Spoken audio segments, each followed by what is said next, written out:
Hello दोस्तों, तो कैसे हैं आप सब लोग। मुझे पूरी उम्मीद है कि आप लोग होंगे खैरियत से। तो सारे यूएफसी फैंस मेरे साथ जुड़ जाएं और स्पेशली एलेक्स पेरेरा के फैंस मेरे साथ जुड़ जाएं, क्योंकि एलेक्स पेरेरा ने अभी एक ट्वीट किया है जिसके अंदर एलेक्स पेरेरा ने बोला है कि उनकी रिसेंटली डेना वाइट के साथ एक मीटिंग हुई है फाइट के रिलेटेड। डेना वाइट ने 2025 के स्टार्ट के लिए बोला था, 2024 के एंड में बोला था कि 2025 के अंदर मैं कुछ ऐसी फाइट्स बुक करवाने वाला हूँ जिसको सुन के सारे यूएफसी के फैंस जो हैं वो हैरान हो जाएंगे और वो सरप्राइज हो जाएंगे। ये मतलब वो एक्साइटमेंट से पागल हो जाएंगे कि इस तरीके की फाइट्स डेना वाइट ने बुक कर दी हैं। मैं भी बहुत ज़्यादा एक्साइटेड हो गया था जानने के लिए कि वो कौन कौन सी फाइट्स हो सकती हैं। डेना वाइट ने बोला कि बहुत सारी सुपर फाइट डेना वाइट 2025 में करवाने वाला है। और एलेक्स पेरेरा ने रिसेंटली ट्वीट किया और पिक्चर डाली कि उसकी मीटिंग हुई है डेना वाइट के साथ, जिसका मतलब है कि एलेक्स पेरेरा की फाइट डिसाइड हो चुकी है। एलेक्स पेरेरा पर्सनली मेरा बहुत फेवरेट फाइटर है और तकरीबन सब यूएफसी फैंस का फेवरेट फाइटर है वो। जिस तरीके से फाइटर ऑफ द ईयर का अवार्ड भी एलेक्स पेरेरा को मिला है और जिस तरीके से वो नॉकआउट करता है, मतलब फाइट देख के मज़ा आ जाता है एलेक्स पेरेरा की। और मैं काफ़ी टाइम जब एलेक्स पेरेरा ने अपना कैरियर स्टार्ट किया था यूएफसी के अंदर स्पेशली, और इसराइल एडेसेनिया को हराया था और फिर एक फाइट हार गया था, उसके बाद फिर कंटिन्यूसली विन करता हुआ जा रहा था। लाइट हैवीवेट डिवीजन के अंदर भी बेल्ट ली थी, उसका टाइटल भी डिफेंड किया था।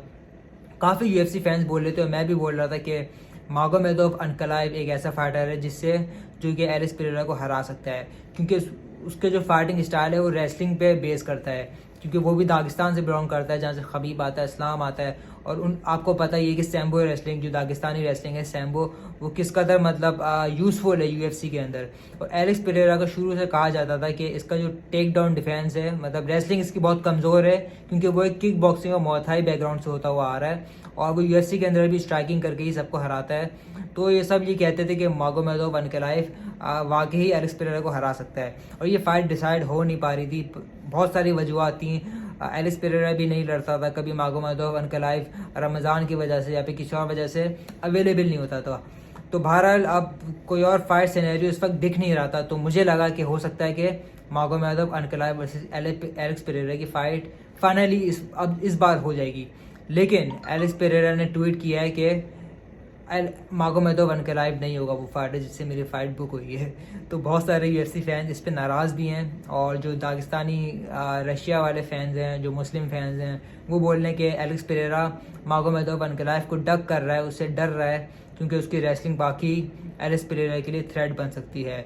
और लेकिन मुझे लगता है कि शायद एलेक्स पेरेरा को उससे बड़ी फाइट ऑफर हो गई है, क्योंकि Jon Jones number 1 pound for pound fighter, उससे भी हमें सुनने में आ रहा था कि एलेक्स पेरेरा की जॉन जॉन्स से सुपर फाइट हो सकती है। Heavy weight champion Jon Jones और light heavy weight champions Alex Pereira. और मैं इस फाइट के लिए अगर पर्सनली बताऊं, टू बी ऑनेस्ट, मैं ज़्यादा एक्साइटेड हूँ। मुझे पता है कि मागोमेदोव अनकलाइव बहुत अच्छा फाइटर है और उसकी रेसलिंग बहुत ज़्यादा यूज़फुल है और एलेक्स पेरेरा को वाकई ही मुश्किल टाइम दे सकता है। लेकिन सुपर फाइट होती है गाइज। तो मैं इसके लिए ज़्यादा एक्साइटेड हूँ कि अगर Jon Jones versus Alex Pereira की फाइट हो जाए। लेकिन जॉन जॉन्स भी हो सकता है, टॉम एस्पिनल से भी हो जाए, उसके ऊपर भी बात चल रही है। तो मुझे समझ नहीं आ रहा था कि एलेक्स पेरेरा की फाइट किससे होगी। मुझे यही लग रहा था कि मागोमेदोव अनकलाइव से ही होगी, क्योंकि वो इंटरम चैंपियन है और नंबर 1 कंटेंडर हैं। लेकिन जब एलेक्स पेरेरा ने खुद ही ट्वीट करके बोल दिया है कि मागोमेदोव अनकलाइव नहीं होगा, तो अब मुझे समझ नहीं आ रहा है कि डेना वाइट ने ऐसी कौन सी सुपर फाइट कराई है एलेक्स पेरेरा से जिसके लिए एलेक्स पेरेरा तैयार हो गया। हो सकता है क्या इसराइल एडेसेनिया वापसी आके तीसरी फाइट लड़ रहा हो एलेक्स पेरेरा से, कुछ कह नहीं सकते गाइस। लेकिन मागोमेदोव, अच्छा बहुत से लोग बोलते हैं कि मागोमेदोव, मैं भी बोलता था हरा सकता है, लेकिन रिसेंटली जो मैंने फाइट्स देखी है ना एलेक्स पेरेरा की, जिस तरीके से उसने जिरी प्रोचस्का को हराया, जमाल हिल को हराया और उसके बाद रॉड्री को हराया अभी लेटेस्ट फाइट के अंदर, और इसराइल एडेसेनिया को तो हरा ही चुका है। और जिस तरीके से वो हराता है, मतलब पहले राउंड के अंदर नॉकआउट कर रहा है और 1 साइडेड फाइट्स हो रही हैं, तो मुझे सही है माना कि मागोमेदोव की रेसलिंग है, लेकिन एलेक्स पेरेरा की रेसलिंग इतनी कमज़ोर नहीं है जितना हमें लगता है। 70% टेक डाउन डिफेंस है एलेक्स पेरेरा का, 70% बहुत ज़्यादा होता है। और जो ये सारे फाइटर्स जो लड़ते हुए आए हैं, जिरी हो गया, जमाल हिल हो गया और रॉड्री हो गया, इसराइल एडेसेनिया हो गया, इन सब ने भी कहीं ना कहीं कोशिश करी थी कि एलेक्स पेरेरा को गिराएं और रेसलिंग को इस्तेमाल करें, लेकिन वो नहीं कर पाए थे, क्योंकि एलेक्स पेरेरा की रेसलिंग इतनी कमज़ोर नहीं है। तो अगर आपको लग रहा है कि मागोमेदोव बहुत ईजिली रेसलिंग का इस्तेमाल करते हुए एलिस पेरेरा को हरा देगा, तो ये बात सच है नहीं। क्योंकि मुझे लग रहा है कि एलिस पेरेरा इस वक्त जिस एलीट क्लास पे आया हुआ है और जो उसका कॉन्फिडेंस बिल्डअप हुआ है, मुझे लग रहा है कि कहीं ना कहीं टफ टाइम हो जाएगा अनकराइव के लिए।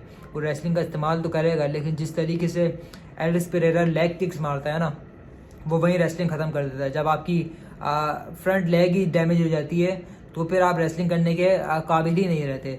तो हमने देखा है कि एलिस पेरेरा जो भी उसके सामने जब रेसलर आता है तो वो लेग किक का इस्तेमाल करते हुए सामने वाले फाइटर की, ओपोनेंट की फ्रंट की जो लेग है उसको इतना डैमेज कर देता है कि वो अपना वेट ही नहीं संभाल पाता, और फिर ईजिली जाके लेफ्ट हैंड कनेक्ट करके, लेफ्ट हुक जो बहुत मशहूर है एलिस पेरेरा का, वो जाके कनेक्ट कर सकता है। तो मुझे लग रहा है कि कहीं ना कहीं पहले मुझे लगता था, अभी भी लगता है कि टफ टाइम होगा, अनकराइव अच्छी फाइट देगा।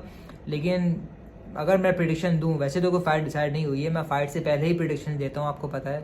लेकिन अगर मैं इस वक्त अर्ली प्रिडिक्शन ऐसी दे दूं अपने फैंस के लिए, तो मुझे लग रहा है कि 70% के एलिस पेरेरा ही ये फाइट जीतेगा। पहले मैं 50-50 होता था, इस बार मुझे लग रहा है कि 70-30 हो सकती है, क्योंकि एलिस पेरेरा बहुत अलग फाइटर है। उसका कॉन्फिडेंस जो बिल्डअप हुआ है ना, और डबल चैंपियन बनने के बाद एक्स्ट्रा ऑर्डिनरी जा रहा है वो। और मागोमेदोव, अनकराइव और उसकी अभी मैंने रिसेंटली फाइट देखी है, काफ़ी टफ टाइम दिया था जान वगैरह ने भी।